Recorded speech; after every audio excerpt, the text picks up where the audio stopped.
മാതാപിതാക്കളെങ്ങാനും ഒരു തുള്ളി കണ്ണീരൊടുക്കേണ്ടി വന്നാൽ അത് ശാപമാണ് മോളെ. വല്ലാത്ത ഭവിഷ്യത്ത് അനുഭവിക്കേണ്ടി വരും. മാതാപിതാക്കളുടെ പൊരുത്തവും സന്തോഷവുമില്ലാതെ ഏതെങ്കിലും ഒരു പെൺകുട്ടി കല്യാണത്തിന് ഒരുങ്ങുന്നുവെങ്കിൽ, ഏതെങ്കിലും ഒരു പെൺകുട്ടി ആൺകുട്ടികളെ തെരഞ്ഞെടുക്കുന്നുവെങ്കിൽ, ഒരാൺകുട്ടി പെൺകുട്ടിയെ തെരഞ്ഞെടുക്കുന്നുവെങ്കിലും മോളെ അതൊക്കെ താൽക്കാലികമായ ജീവിതമായിരിക്കും, ഒരിക്കലും നിലനിൽക്കുകയില്ല. ഒരിക്കലും അതിൽ അല്ലാഹു ബറക്കത്ത് നൽകുകയുമില്ല. മാതാപിതാക്കളുടെ മനസ്സ് പൊട്ടിച്ച് ആണും പെണ്ണും നടത്തുന്ന കല്യാണവും, പ്രേമിച്ചുള്ള കല്യാണവും, പ്രണയ കല്യാണവും മോളെ അത് നശിപ്പിച്ചിട്ടേ അടങ്ങൂ. പടച്ചറബാണ് വരുത്, അല്ലാഹുവാണ് വരുത്.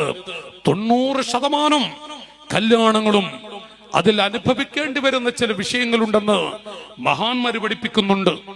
ഞാൻ എന്റെ പെൺകുട്ടികളോട് ഓർമ്മപ്പെടുത്തുന്നു, മോളെ അല്ലാഹു തആല നിങ്ങൾക്ക് അഭിമാനം നൽകിയിട്ടുണ്ട്, സത്യമാണ്. പക്ഷേ ഉമ്മയെ വലിച്ചെറിഞ്ഞിട്ടാവരുത് മോളെ. നിന്റെ വാപ്പയെയും നീ വലിച്ചെറിയരുത്. നിനക്ക് വേണ്ടി കഷ്ടപ്പെട്ട 18 കൊല്ലം നിന്നെ പോറ്റി വളർത്തിയ, നിനക്ക് ഏത് വസ്ത്രം വേണോ വസ്ത്രം, ഏത് പൊന്ന് വേണോ പൊന്ന്, വള വേണോ മാല വേണോ എല്ലാം വാങ്ങിത്തന്നിന്റെ സാധുവായ ഉപ്പ. മോളെ ഉപ്പാക്ക് സ്നേഹം പ്രകടിപ്പിക്കാൻ കഴിയൂല മക്കളെ. ഉമ്മയെ പോലെയല്ല ഉപ്പ, സ്നേഹം പ്രകടിപ്പിക്കാൻ കഴിയില്ല.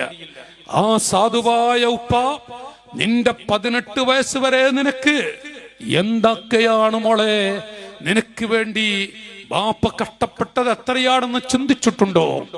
ആ ഉപ്പയെ പോലും 18 വയസ്സ് കഴിഞ്ഞിട്ട് നീ ഒരു ജീവിതത്തിലേക്ക് കിടക്കുമ്പോ ഉപ്പാക്ക് നിന്നിൽ ഒന്നുമില്ലെന്നോ, വാപ്പാക്ക് നിന്റെ വിഷയത്തിൽ ഒന്നും പറയാനില്ലെന്നോ അനുഭവിച്ചിട്ടേ മക്കളെ നിങ്ങൾ ഭരിക്കൂ. ആരോടാണ് നിങ്ങൾ കളിക്കുന്നത്? നിങ്ങളുടെ ഉപ്പയോടോ ഉമ്മയോടോ?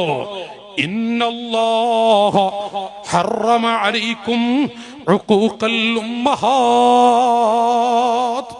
സ്വഹീഹുൽ ബുഖാരി അടക്കമുള്ള ഗ്രന്ഥത്തിൽ കാണാം, നബി സല്ലല്ലാഹു അലൈഹി വസല്ലം അവിടുന്ന് പഠിപ്പിക്കുന്ന സ്വഹാബികളെ, ഇന്നല്ലാഹ ഹറമ അലൈക്കും ഉഖൂഖൽ ഉമ്മഹാത്ത്.